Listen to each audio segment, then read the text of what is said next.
if you don't believe me, ladies, ask your man. Go to your man and say, I've got clippers, I'm cutting your hair tonight, and see how many of them agree. And there's also the thing about the relationships with barbers, but I'm just thinking about the teenage Sheldon who now you get these clippers. What made you say, actually, I can cut people's hair and make money off of it? Because we know in black and brown homes, once a child has a skill, you are doing it for everybody for free. Yes. How did you convince people to give you their money? Yeah, so I think dating back to the time when I was about 12 years old, Yeah. I think I always had a drive for entrepreneurship. I was the kid that was selling sweets at school, that was selling ice cream, being able to save up my spending and purchase ice cream and go door to door and go sell and just make a buck from that. You understand? I was always active in this way of being able to sell something, and and I always wondered, what is it? And back then, entrepreneurship wasn't a thing. You never heard about entrepreneurship being a thing. It was just like you're just trying to make money. Yes. And I can remember the guys in the community being able to be the superheroes. I'm talking about the barbers as well. They're the superheroes in our community. 702. The upside of failure. Sometimes failure is the foundation of greatest success stories. Upside of failure. And today we are with a different kind, I'm going to refer to him as a different kind of personality, because we often have media personalities in this space. And I've always just been curious about this wonderful brand and how it's grown and been built up. So I'm so excited to have in studio Sheldon Tatchell, who is founder and CEO of Legends Barbershop. Your calls and questions, 011-883-0702, the WhatsApp line 072-702-1702. Sheldon, thank you for honoring the invite. Thank you very much for having me on the show, Real Brigida. This is so exciting, and I think, do you ever get tired of actually sharing your story?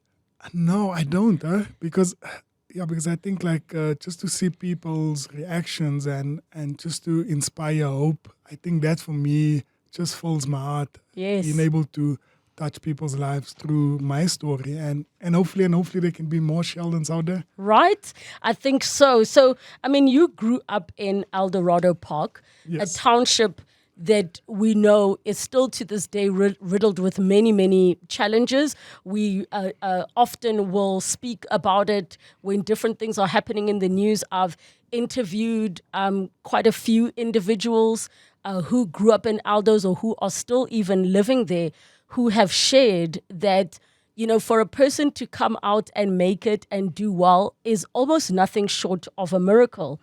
So I'm looking at you as a young man, and I wonder, what was it that kept you, I don't want to say that typical of the streets, but out of nonsense? Yes. What kept you out of nonsense? And I ask this also just, selfishly, because I'm a mother to a boy, and irrelevant of what neighborhood he grows up in, he will be vulnerable to influence. Of course. So what was it for you? Because you were a teenager, and the easiest thing could have been getting into a gang, selling drugs, because it's quick and easy. Like, why even finish school? No, definitely. The options were there. Yeah. I wouldn't write it off. I can remember that the time when I matriculated, because my parents didn't have money for me to go study further, and I got an offer from a friend of mine to actually come along with him and go steal cars, and parallel to that, there was also an opportunity to go work in a bank. And now you weigh the two options and you're like, okay, this guy steals cars for a living. He makes about 3 to 4K in a day. Wow. And to work in a bank, you're getting paid 4.5K A month. and that was per month. That was Yeah. basic minimum wage at the time. And I think what drove me to actually be the person that I am was the foundations that was laid at home, because I come from a Christian family where they firmly believe in the type of values that needs to be instilled within you. You understand, and especially when you go out in life and you be able to take on these challenges, there's some sort of integrity that you need to live your life by and do things in a certain way. And I think that has kept me going for most of the time. I think my mom has played such a big role, a prayer woman that always talks about you have to live your life according to this way, you understand? So definitely, I mean, Christianity has played such a massive role within my life. So as a big brother role, that maybe other young colored boys look up to, what is the messaging you share with them? Because some of them, might be listening saying, well, I also have a prayerful mom. I also come from a Christian family. And what would you say to those young boys? And I think the fact that you even got to matric, Yeah. where they start to become easily influenced is at adolescent age. Yeah. No, definitely. And I think it's basically the type of culture that you grow up within, and being able to decide from a very young age who you're going to be surrounded by. I think that also plays a massive role because the saying, show me your friends and I'll show you your future. Yes. And being able to articulate who is your friends and who are your companions and just having that differences, which I think is so critical from a very young age to actually determine that, because they are going to lead you astray, you understand? And they are going to influence your life in ways beyond you can think.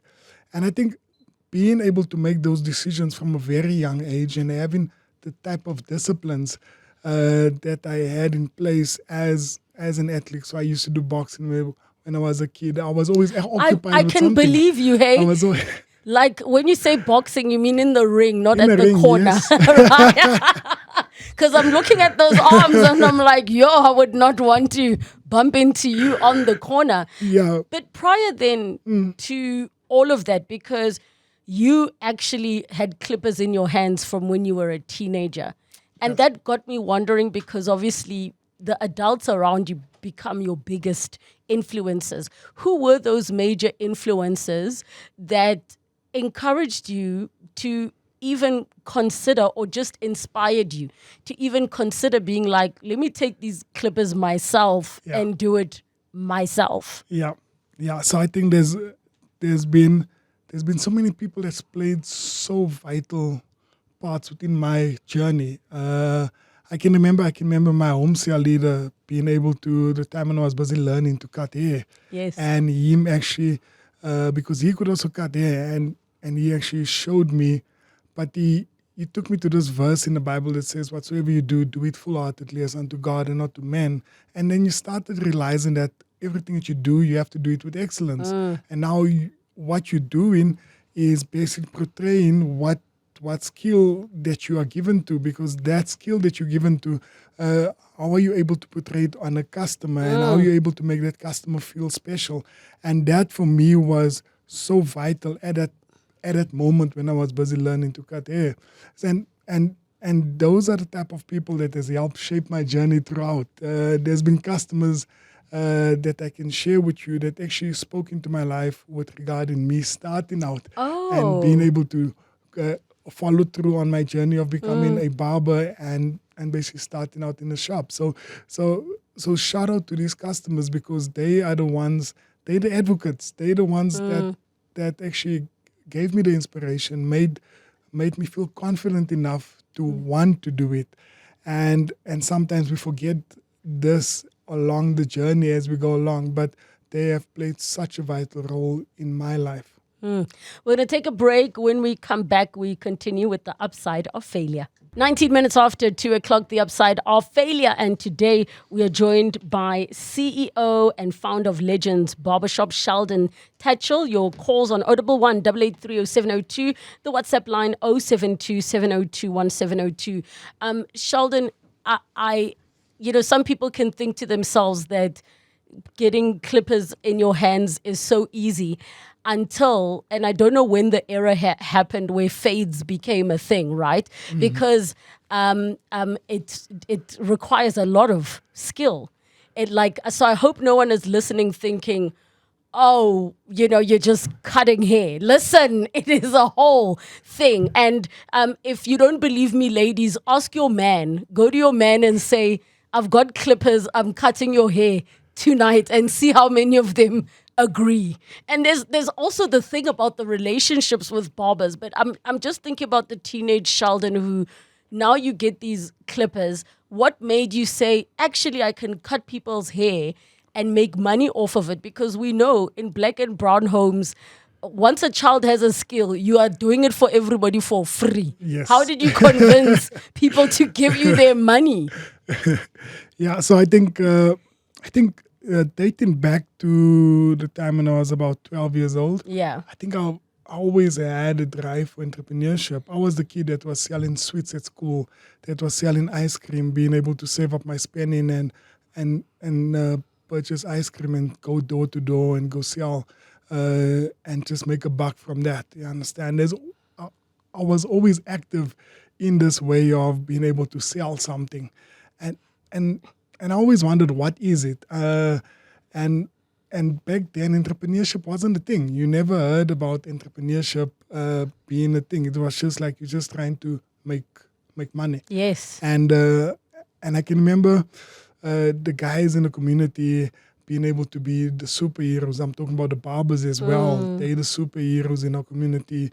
Because previously, it was more of your criminals, gang leaders that were the superheroes because Yes. they were the ones with the chains, Yes. the fancy cars, switching cars every day, even though you weren't thinking, "Eish, another stolen one," but you were like, "Yo, he's making it." He's making it. He's making it. He's making it. He's Yeah. making it. And I think being able to see this, I was like, being the person that I am, I'm like, okay, maybe I could also do this.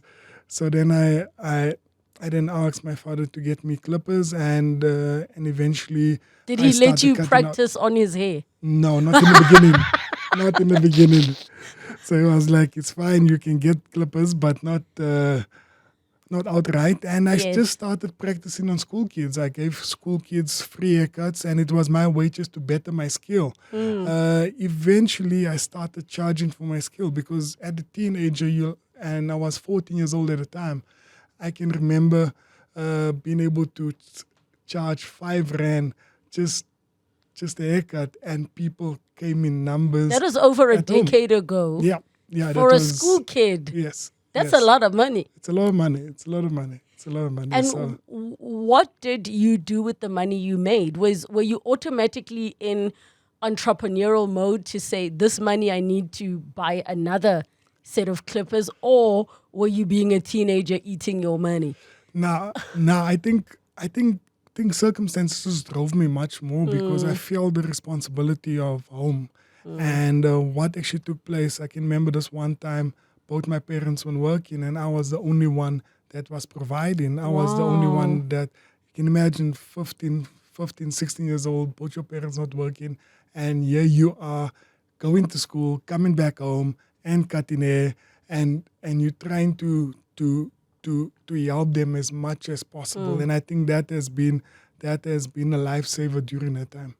My goodness. And it just dawned on me because we were talking about something earlier in the week around breadwinners, heads of households, and we had a conversation around children that now take on these responsibilities. But the way you are explaining it, I'm just like, can you imagine how different your life would have been if when you started your hustle, both your parents weren't home, that they were now at jobs? The incentive might have been different. Of course. I think my I think although it was tough, there was definitely learnings from that, and there was definitely takeaways from that. So I can remember. So you can imagine going at your matric ball. So you decide that as a kid, you decide at 16, 17 years, I think I'm matriculated at 17 years old. And I decided I'm not going to go on my matric ball because my parents didn't have the funds to actually take me through. So now you're in this predicament where what do you do? And then family members start offering you, say, no, it's fine, we'll do this for you,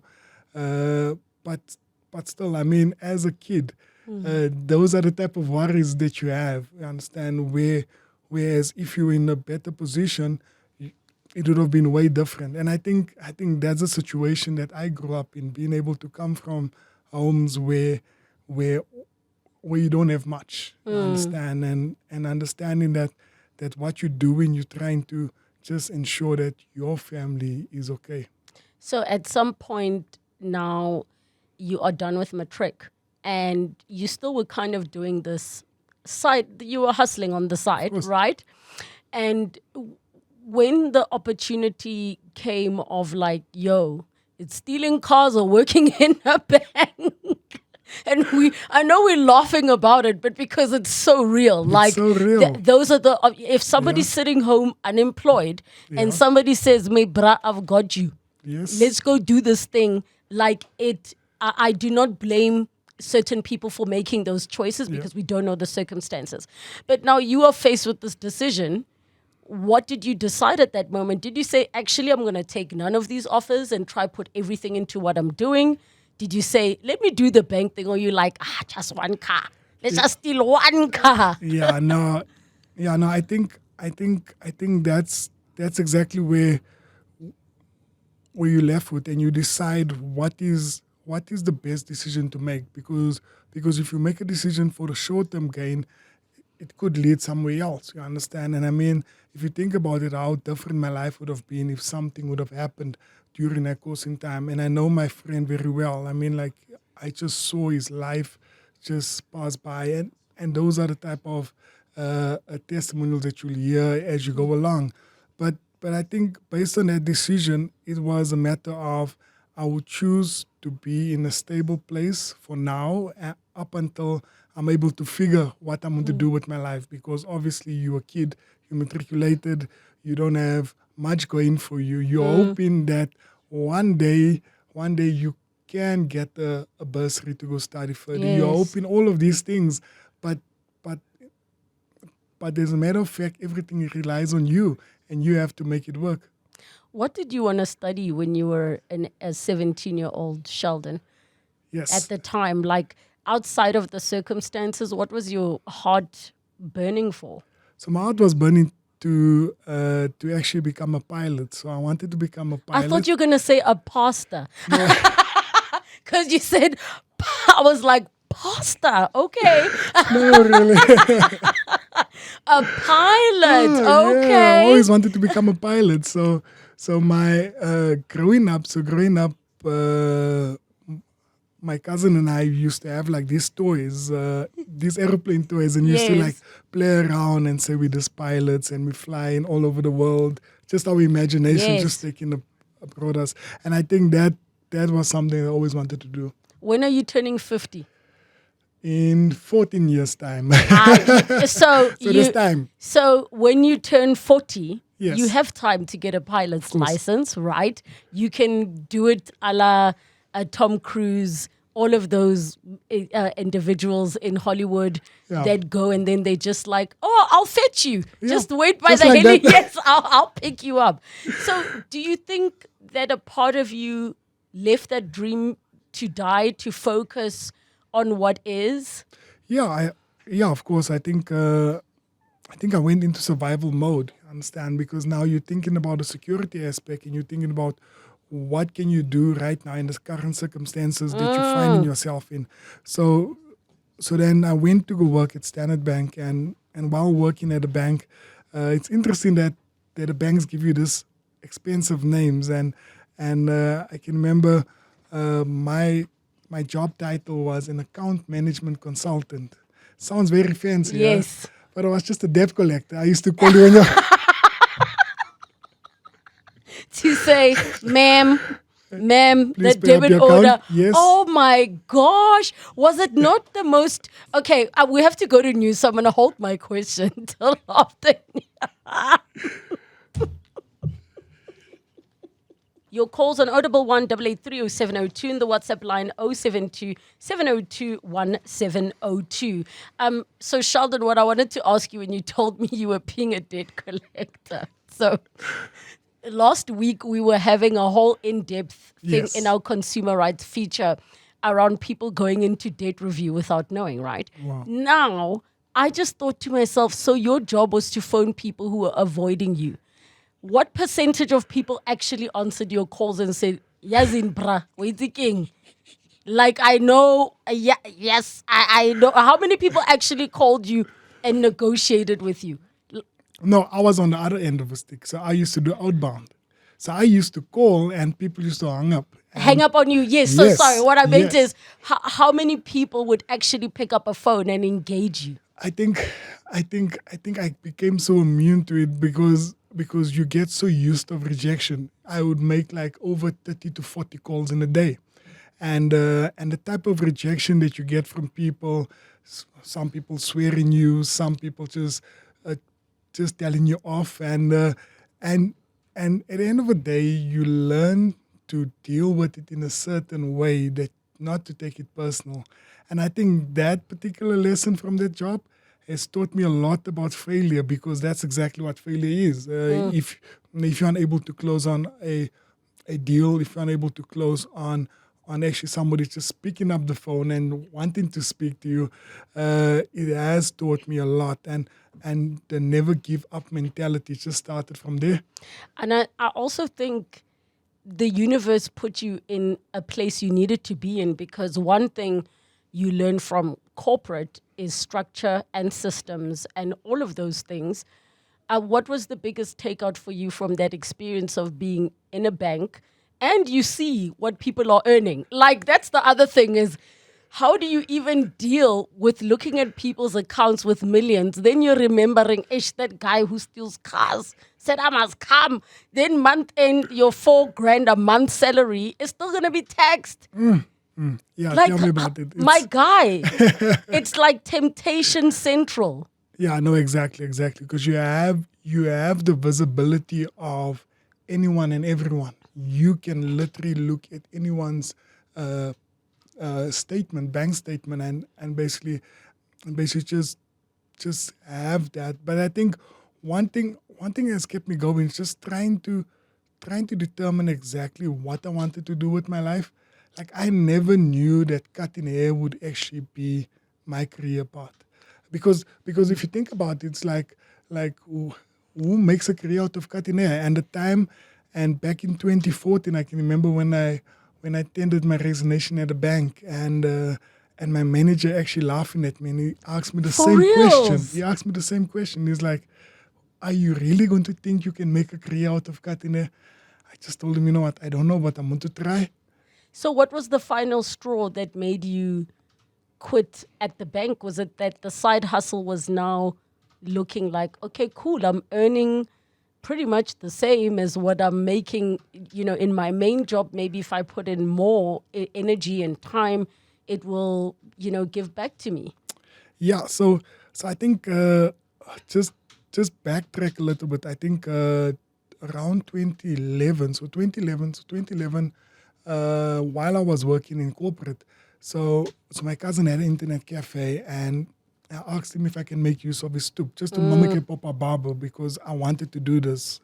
And because your parents were like, we're sick of you at home. Yes. Do it somewhere else. Do We're it sick of somewhere else. everybody's hair. And I started out, and I can remember people come through, and I always wondered, you ask yourself this question, what's making you so special? Because I never saw myself to have the best skill. I never saw myself to be the most talented barber. But people would come sit on the stoop and waiting to get a haircut. So then I visited barbers across the road from me, basically seeing what they're doing. And then I realized that, for them it was much more of a monetary transaction. Cut your hair, done, next customer. But when people would come sit on my particular chair, I would actually build a relationship with them. And this is the simple thing that I learned in a bank at the time. Yeah. Was I had a notebook and a pen, and I would write down. So I'm cutting Rebu today, and this is what she does. And next time next time you come sit on that same chair, I would make reference to that notebook. Yes. And that was my simple way of building relationships, because we all know that a haircut looks good for 2-3 days, then it's out. But that relationship element has kept it going ever since back then. And I think that's been the foundation of our business. Because in essence, the business grew because of community. Yeah. And I think just on what you were saying, it's understanding the power of word of mouth and the relationships. So whenever we hear people, cheating on their barbers, it's a big deal. Yes. Please tell me what you think about those wild Instagram accounts and TikTok accounts where they show these over-the-top services that happen at barbershops. And do you look at that and think, look at what other businesses are doing and think to yourself, I see what they're doing in Turkey, we need to up our game? Or do you kind of say to yourself, Legends will always be a business that is for, simple, whatever relations? Like, how do you navigate that space as you're trying to grow your empire? No, thanks a lot for that. And I think one thing that we've been focused from the beginning is being able to uplift and empower the communities where we find ourselves in. Yes. So one thing that we're quite big on is being able to empower local entrepreneurs, empower local people to take on the skill of cutting hair. And this has been at the forefront of what we do, because now our customers becomes advocates for what we do. They don't just become customers, because now they're like, you know what, we're going to support you through the good times and the bad times. Yes. We are going to ensure that we want to see your business grow. And I think because of these community activities that we've been doing, it just speaks volumes. Can I just share a story with you quickly? Yes, please. So back in COVID, so you can imagine we closed down. It's on a lockdown. We're like 4 months closed, and back then we had like 11 stores. And while we closed, in my savings, there's only like 97,000 rand in the business savings. And during this time, As in to carry everything. to carry everything. Yes, I'm and like, everyone. I'm like, I don't know what's going to happen here. Yeah. But I just felt like, there was this move of people struggling, you understand? And people were really going through a lot during that space in time. People lost their jobs, and I said, you know what, why hold on to this? Why not distribute it across wherever we have stores? Let's go out to the local communities. And I rallied up our guys in the different provinces to actually go give out food parcels. And this was our way of just trying to be involved within a community. And while doing this, I never knew where the next paycheck is going to come from. Wow. But you do this out of faith, you understand? Yes. And you just believe that, you know what, as long as I'm able to help someone else, the business will be fine. And I think that mentality has kept us going for the longest of time, because people genuinely see that you invested within their communities, and that's the reason why they support you. And I think you said it so well. We do know that COVID was such a tricky time. But after this break, I want to ask you about your first store and how it ended up being closed. And then fast forward to where you now have a whole barbershop empire. And we are chatting to founder and CEO of Legends Barbershop, Sheldon Tatchell. 011 8830702, the WhatsApp line 072 702 1702. So Sheldon, the question I was going to ask is just around this story of, so you went from the stoop, you have your own store, and Yes. you have a business partner at the time who Yes, says, correct. my brother, don't worry. You want to get married and honeymoon? I got you. Yes. Only to come back and tell us what happened when you came back from honeymoon. So I came back and the doors were shut. And I was like, okay, what's happening here? I called him. He never answered. And I called one of the guys that was working there. And he explained to me that this guy never paid the rent to start off. But he also never paid the guys, because the guys used to get paid on a daily basis based on the commission that they earn. And also the landlord, there wasn't any lease in place. So the landlord, it was Kasi. It was really the township where you can and I think standing in front of those closed doors, just decide, you know what am I doing? who am I to think that I can make a career out of cutting hair? And I just continued working in the bank. But we all know, like, if something is for you, it will definitely come after you. And customers never stopped calling me. I can remember 2013. Wait, when did your business partner call you back? That's the biggest one. Sir, you need Yes. to tell us, when did he phone you to So- say, sorry, bruh? So he never called me back. And What? Up yes, until today? he never called me back. You- It's interesting. What? So Yo- true, so true, so true. So crazy thing is that I actually bumped into him at one of the malls, and while visiting one of our stores, I just bumped into him by accident, and yeah, I'm like, okay, how you doing? But yeah, I think that experience just helped me so much, because I felt like, it had to happen in Yeah. order for me to become the Sheldon that I am, become a bit more mature about how I do business, because I think through that experience you learn to put certain things in place. Was he a friend? Yes, he was a friend. And I think I've seen this happen many times. Sometimes as friends, we overlook the things we would look for in terms of a checklist if you were just looking for a business partner. So let's say there was Tinder for looking for business partners, and you're swiping left and right. Your friend, you don't measure him or her against those same things. Yeah. Because I've heard this narrative so many times, and it's such a tough thing, because then people will say when you get successful, Sheldon, you've changed. But like, no, I haven't changed. I'm the same guy. You just were terrible at doing business. And how do you deal with that thing of whenever you go back to Aldo's and your hood, that some of the people are exactly where you left them. that's true. Exactly where you left them. How do you deal with those two conflicting worlds? I think one tip is always to have money in your pocket. I'm only joking. But I think, And two cold ones in the to- boot. yeah, just keep no, the cooler box full. Just keep something Yeah. there. But I think, it's quite sad. I think it's quite sad being able to visit the community where I'm from. I'm still seeing the same guys sit in the same position where they've been sitting for many years. And this is something that we've seen is that because of the mentality that they have adopted, they have this mindset and just being able to wait for things to happen and not actually being proactive enough to go out there and make things happen. And I think it's sad to see it, but that's the reality that we live in. And for some people, you can't actually blame them, because for some people, there's not much opportunities out there. If you look at our youth And that's sitting at home, exposure. of course. I think if you have never seen a person yourself do certain things, it makes it difficult for you to be able to envision you doing it. And that's why I always say representation matters, because it's important for young kids to see people that look like them doing things that they can aspire to. So how many stores do we have now today? Okay, so today is of the 21st of February. Yes, at 1453. 1453, Legends Barbershop has about 74 stores in 5 countries.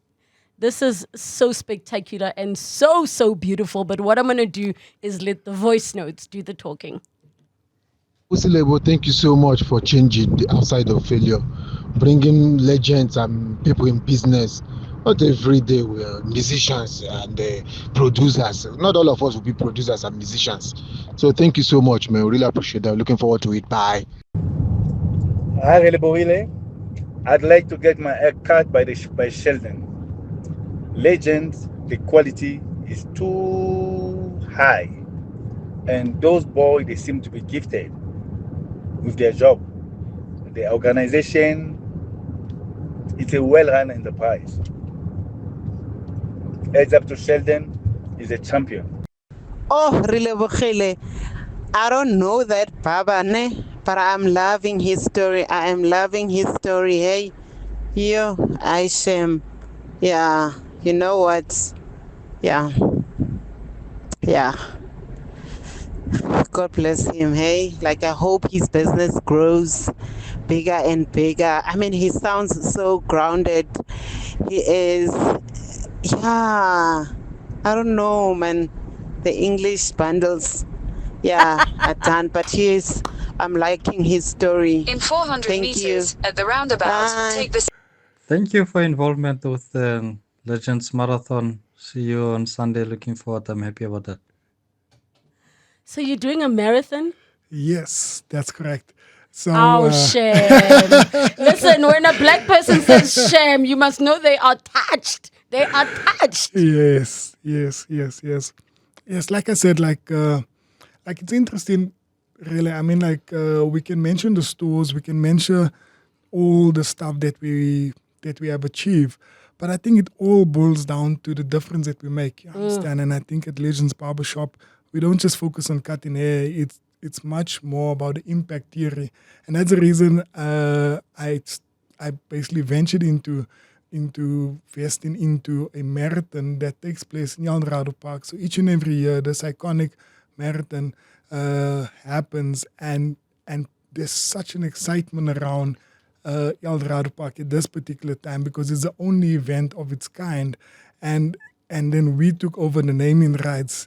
So being able to be part of us and just looking at how the community is actually now proactive enough and adopting it as their own, it's just heartwarming. And I just think in all honesty, this marathon is one of those things where you coming home, you understand, and you being able to plow back in your community because the event is one thing, but what happens pre and post the marathon and being able to be involved within the schools. I mean, like we've partnered up with a friend of mine, Akani Simbine, the sprinter, being able to bring athletics back within the schools, being able to give the schools shoes drives and all of these things. So we're busy with so many things, excluding the marathon, which just speaks volumes to uplifting the community much more, you understand? And I think that's exactly our aim, is to make a difference holistically. And I love that, branching out into 5 countries and beyond has not stopped you from still going back home. I'm sure your parents are so proud of you. There's a message on WhatsApp which says, I met Sheldon, I met Sheldon, my son was working for him. His name was Waylon. He passed away in 2022. Sheldon came to the funeral and even contributed. What an awesome person. I wish him all the best. And another one says, Rebkhile and Sheldon, thank you for such an inspiring interview. Sheldon comes across as humble and authentic. We appreciate him. I will every now and then visit his stores just to show support and homage. So as we close off, one sentence, what have you learned about failure? Failure has taught me the ability to innovate and be creative in terms of how I am dealing with certain circumstances around me. And in essence, it's just being able to follow your purpose. And your purpose will unfold to you so many things that through money and all of these things, that comes last because your calling is waiting for you at that end. And you are exactly where you are meant to be. Congratulations on your phenomenal success. May it continue to shine. 702. The upside of failure. Sometimes failure is the foundation of greatest success stories.